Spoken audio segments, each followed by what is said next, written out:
کہ نبی صلی اللہ علیہ وسلم نے دعوت قبول کر لی. کہا جابر جاؤ تم کھانا بناؤ لیکن جب تک میں نہ آؤں ہانڈی چولہے سے نہ اتارو اور روٹیوں کے ٹکڑے نہ کرو. حضور پاک صلی اللہ علیہ وسلم کی یہ بات سن کر کے وہ جانے لگے تھے. ابھی حضور نے پلٹ کر جتنے صحابہ تھے کہا اے میرے صحابہ جابر کے گھر میں سب کی دعوت ہے چلو. جابر کے گھر میں دعوت. 1500 صحابہ تھے, 1500 صحابہ. حضرت جابر گھبرا گئے, دوڑتے ہوئے آئے, اپنی بیوی سے کہا اے خاتون بڑا غضب ہو گیا, میں نے 3 کو دعوت دی تھی, حضور نے 1500 کو بلایا ہے. ان کی شریک حیات ایک صحابیہ تھی, توکل کے اعلیٰ درجے پر تھی. پوچھتی ہیں اے جابر آپ نے بلایا ہے یا رسول اللہ نے بلایا ہے؟ حضرت جابر کہتے ہیں میں نے کسی کو نہیں بلایا, رسول اللہ نے بلایا ہے. کہتے پھر فکر چھوڑو, جنہوں نے بلایا وہی کھلائیں گے, جنہوں نے بلایا وہی کھلائیں گے. ہم کو اس بات کی کیا فکر ہے, ہمیں تو کھانا. برادران ملت اسلامی السلام علیکم ورحمۃ اللہ وبرکاتہ. الحمد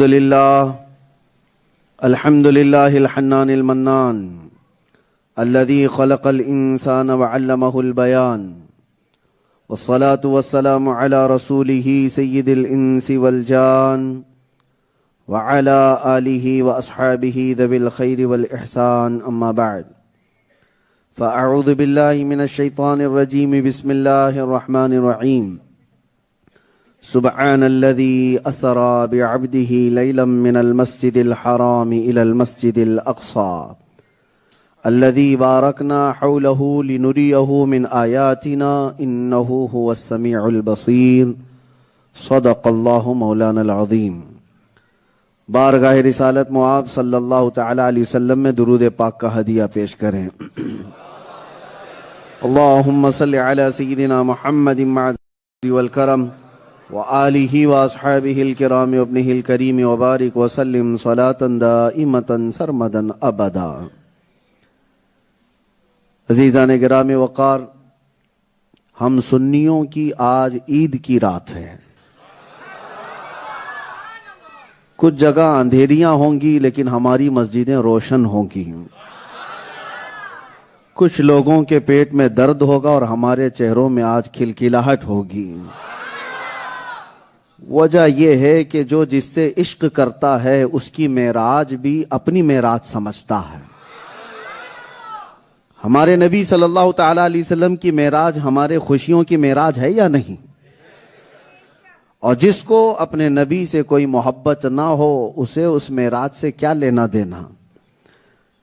میں غیروں کی بات تو چھوڑیں, جو بنام مسلمان نظر آتے ہیں ان سے بھی ہمیں بات سمجھ میں نہیں آتی کہ وہ ابھی اسی فلسفے کے داو پیچ میں مبتلا ہیں کہ نبی گئے تھے کہ نہیں گئے تھے, جسم سے گئے تھے کہ روح سے گئے تھے.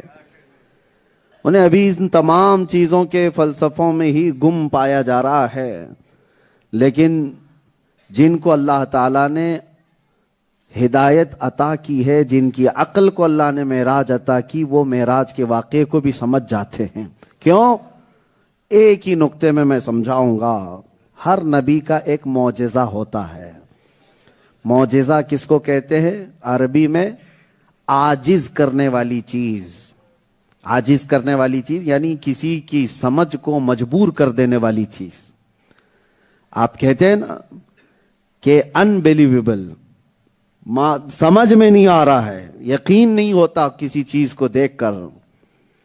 تو ایسی محیر العقول چیز جو سمجھ سے بالاتر ہے اس کو معجزہ کہتے ہیں. اور ہر نبی کو ایک معجزہ دیا گیا, اور تمام نبیوں کے معجزوں کا کمال میرے مصطفیٰ کو دیا گیا. تمام نبیوں کے معجزے جو ہیں ان معجزوں کا کمال میرے نبی کو دیا گیا. اب لوگ یہ کہتے ہیں کہ سفر معراج سمجھ میں نہیں آتا. ارے میاں, اگر تمہارے سمجھ میں آتا تو معجزہ کیسے ہوتا؟ معجزہ کہتے ہی اسے ہیں جو عام انسانی ذہن میں نہیں آئے. عام عقل میں جو سمجھ سے بالاتر ہو وہی معجزہ ہے. اگر تمہاری بھی سمجھ میں آتا تو پھر نبی پاک کی خصوصیت کیا رہ جاتی؟